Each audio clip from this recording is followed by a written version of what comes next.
Kepala Bidang Penempatan dan Perluasan Kerja Disnaker Trans Kabupaten Lombok Timur, Bambang Dwi Winardi, menjelaskan pihaknya terus melakukan pendampingan dan penanganan intensif terhadap korban kasus calon pekerja migran Indonesia maupun pekerja migran Indonesia yang bermasalah. Prioritas utama adalah penyelamatan dan pemulangan PMI bermasalah ke daerah asal, sekaligus memastikan proses hukum berjalan terhadap pelaku yang terlibat. Negara tujuan terbanyak meliputi Malaysia, Singapura, Brunei Darussalam, hingga Arab Saudi. Dari 29 orang yang ditangani, sebagian sudah dipulangkan ke keluarga masing-masing. Sementara sisanya masih menjalani proses administrasi dan hukum baik di tingkat kabupaten maupun provinsi. Melalui koordinasi dengan BP2MI dan kepolisian, Bambang menegaskan, masyarakat diminta tidak mudah tergiur tawaran kerja ke luar negeri tanpa melalui prosedur resmi.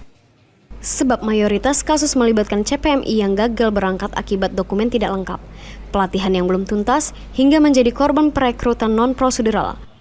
Tak sedikit CPMI yang sudah membayar biaya besar, namun akhirnya tertahan karena tak memenuhi syarat administratif atau terjerat praktek ilegal.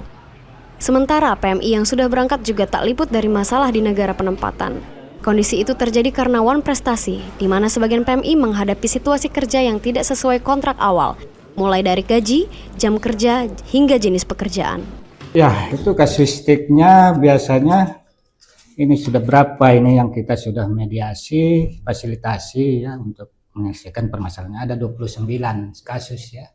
Sepanjang tahun 2025? Ya, tahun 2025. Yang banyak itu gagal berangkat ya, gagal berangkat, dan ada juga wan prestasi ya, tidak sesuai dengan perjanjian penempatan. Ya, mencari solusi ya antara kedua belah pihak sebagai pemberi pekerja yang PT maupun perseorangan maupun dari tenaga kerjanya.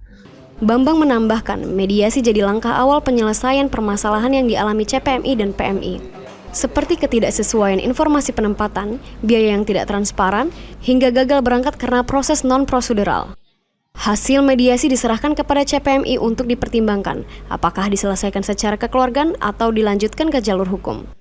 Untuk mendukung langkah tersebut, Disnaker Trans Lombok Timur juga membentuk satuan tugas khusus yang fokus menangani kasus PMI bermasalah. Nanang Marswandi, TVRI Nusa Tenggara Barat melaporkan.